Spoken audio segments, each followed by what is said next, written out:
Antstream is an online game streaming service, not that dissimilar to the likes of Stadia or movie streaming services like Netflix.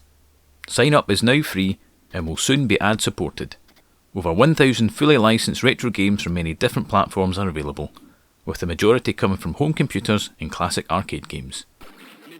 While there's no games from the big hitters like Nintendo, Sega, Capcom or Konami, there is excellent representation from Atari, Taito, SNK and others, showcasing most of the greatest games from the golden age of arcades.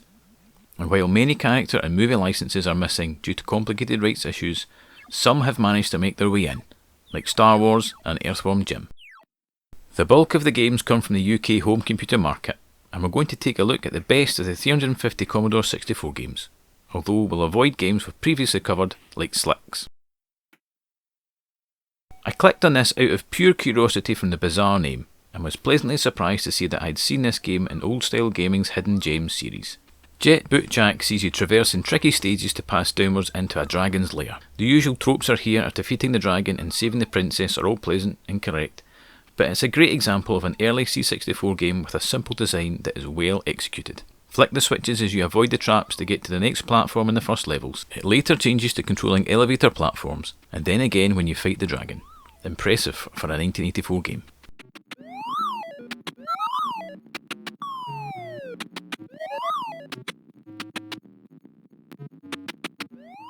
Yes, Arkanoid has a couple of versions on the Commodore, but this take is probably the best of the lot. Krakout sees you tackling the age-old breakout game style with a bat, ball and bricks. Like Arkanoid, there are plenty of power-ups to help you, and just as many enemies to get in your way. As you can see from the footage, this is played horizontally rather than vertically, and I'm struggling to think of another bat and ball game that does this. Some crazy moments can occur when the enemies get in your way, and behave in much more unpredictable ways than in other Arkanoid style games. Add in a catchy soundtrack by Ben Dalglish and you're on to a winner. A budget game from Houston, Battle Valley packs a lot into what could have been bought for just a few pounds on release. Nicely detailed graphics and some lovely parallax scrolling in both the background and foreground. The presentation here is excellent in what could have been an affordable game at the time. Add in a memorable tune from Jerome Tell and you have a great package. But what about the gameplay, you might ask? You control either a tank or helicopter on a mission to save the world from terrorists, attempting to set off nuclear missiles. It's best to roll out in the tank first to clear the way for the more fragile helicopter, which you'll then use to repair the bridges to progress to the next enemy base to capture. It all works together well, and one of my favourite aspects is a little graphic and score displayed when you destroy enemies, something that just added even more polish to an already well presented game.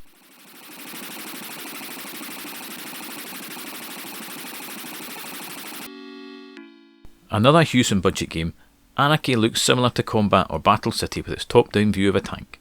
However, it has more in common with action puzzle games. Make your way around the scrollable play area, destroying squares that represent enemy weapon supplies while avoiding enemy guardians. Shooting enemies doesn't destroy them, only disabling them temporarily. Once all the blocks are destroyed, you can move on to the next screen, while the difficulty gradually ramps up, with more intelligent enemies eventually appearing. Some good fun to be had with this one.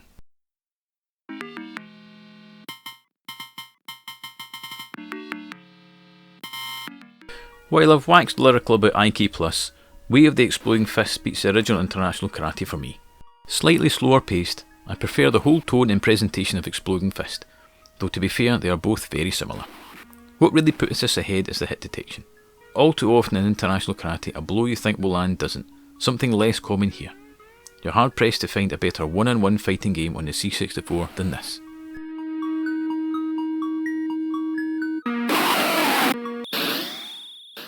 A game I'd often heard and read about. I first really spent time with Hunter's Moon on Antstream, and I wish I'd played more of this in the past, as it is an excellent puzzle shoot 'em up. Eschewing in the usual trope of blasting countless enemy spaceships, you find yourself trying to collect the centre of alien constructs before a timer runs out. The edges of the constructs are constantly being patrolled and repaired by enemies you cannot destroy, but you can blast your way in. Over 100 procedurally generated levels await you, so there's plenty to get through if this interests you.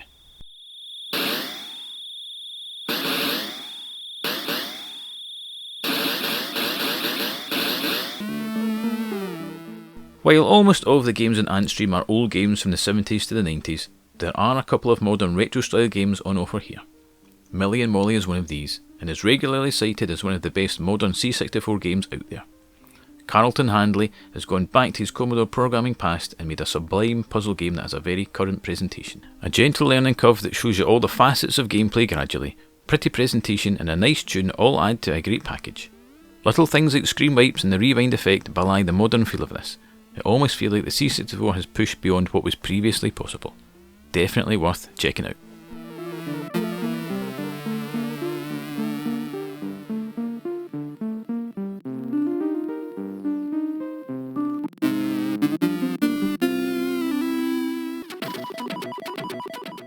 Another modern game, this time righting the wrong of the C64 never getting a decent version of Galaga. Released by Protovision in 2017, this beautifully polished release takes single-screen shooters well beyond what might be expected on the humble Commodore.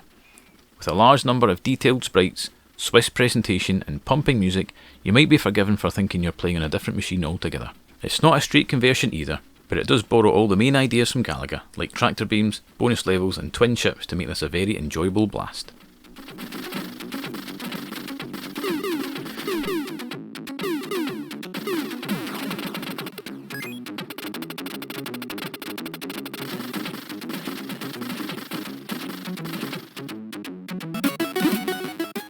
I was never the biggest fan of platform games on the C64.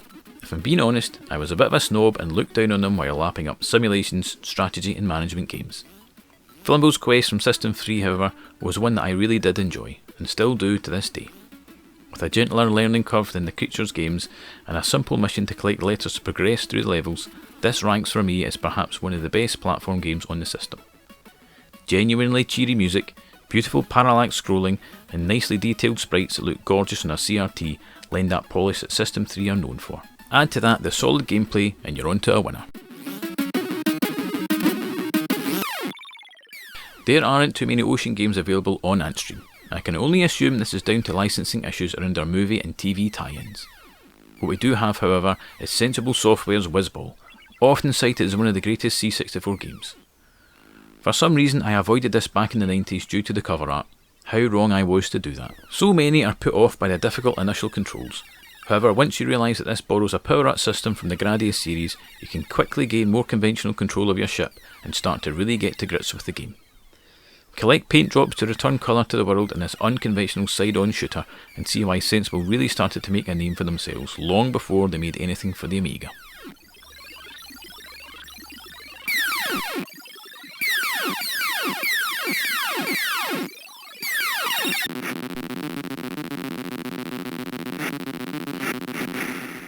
So that's my picks for the best C64 games on Antstream. Currently it's free to download and play on a wide range of devices. You can play with a touchscreen or mobile or use a Bluetooth controller, and setup is very straightforward for controllers for the most part, though there doesn't appear to be any way of remapping the buttons. If you have an account, add my username 2000DC and send me some challenges and try to overtake me on the leaderboards. Until next time, cheerio.